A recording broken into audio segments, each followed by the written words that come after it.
First this morning, I want to associate myself with the statement made yesterday by one of our distinguished colleagues about the House Democrats treating impeachment like a political toy. Here's what the senator said: if it's serious and urgent, send them over. If it isn't, don't.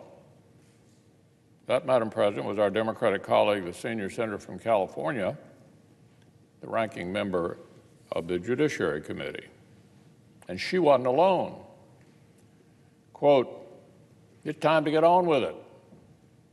That's our Democratic colleague, the junior senator from Delaware. Quote, at some point, it's appropriate to send them and pass the baton to senators. Our Democratic colleague, the senior senator from Connecticut. Quote, I think the time has passed. She should send the articles. Our Democratic colleague, the junior senator from Connecticut. Now, this is a challenging time to create bipartisan agreement in the Senate on any subject. But the Speaker of the House has managed to do the impossible. She's created this growing bipartisan unity here in the Senate in opposition to her own reckless behavior. Senators may not agree on much, but it appears most of us still recognize a threat to our institution when we see one. Article 1, Section 3 says the Senate shall have the sole power to try all impeachments, period. The House can begin the process, and Speaker Pelosi's majority has certainly done that, but the Senate alone can resolve it.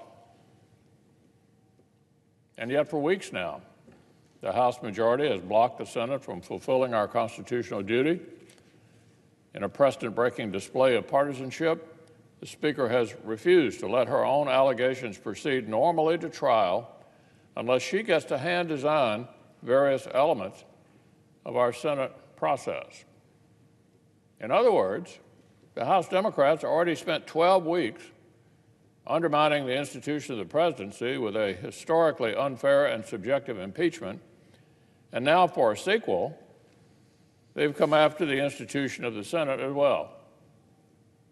That's where we are.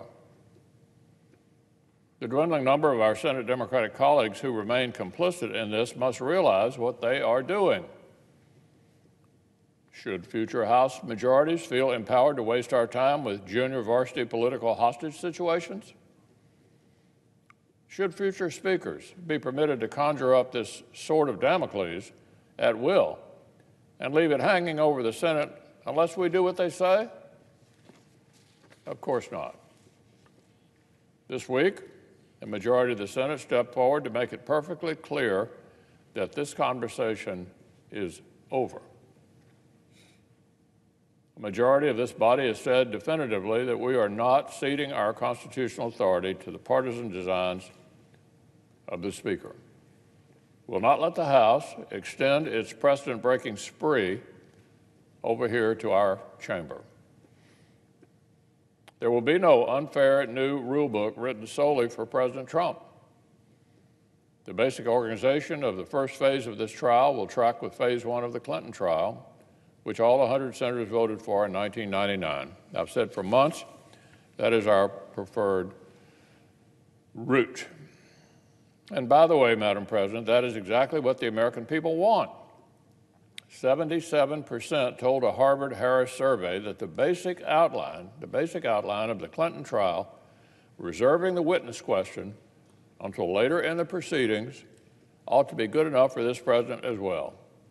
Fair is fair.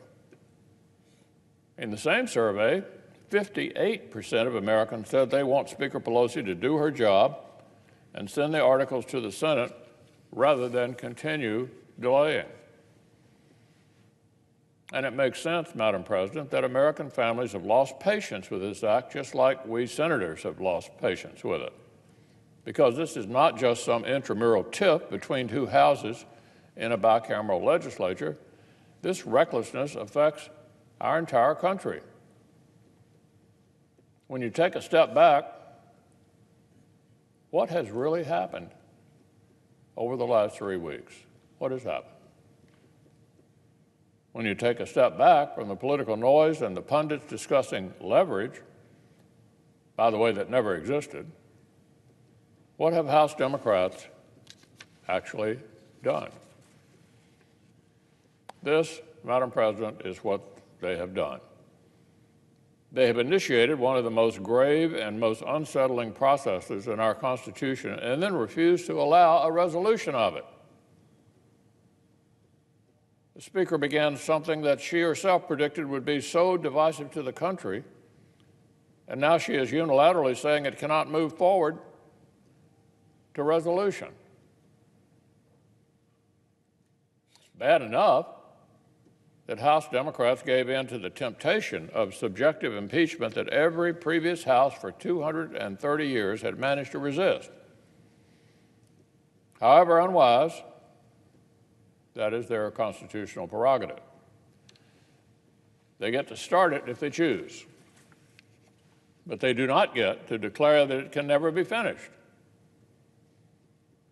They do not get to trap our entire country into an unending Groundhog Day of impeachment without resolution. Alexander Hamilton specifically warned against a procrastinated resolution of impeachments.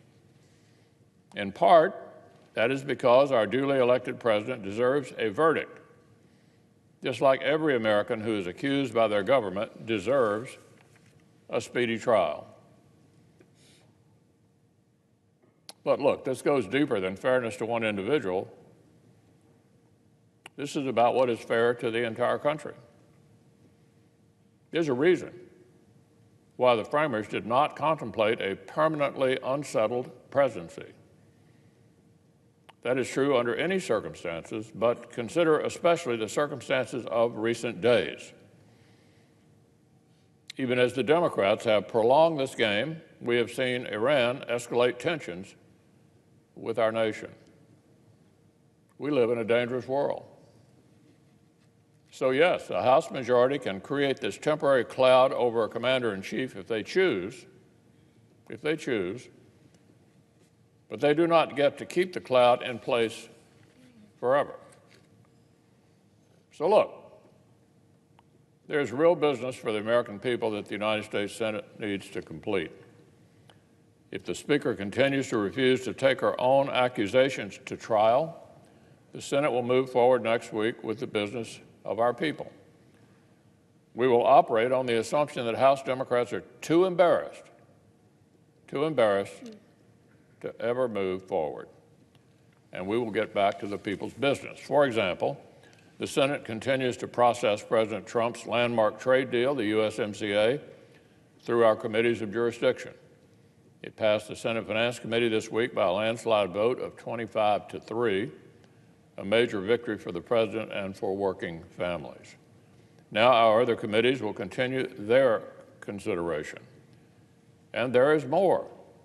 The epidemic of opioids, fentanyl, and other substance abuse continues to plague our nation. Some colleagues have signaled they may raise privilege resolutions on war powers. The Senate has plenty of serious work to do for our country. So while the Speaker continues her irresponsible games, we'll continue doing the people's business.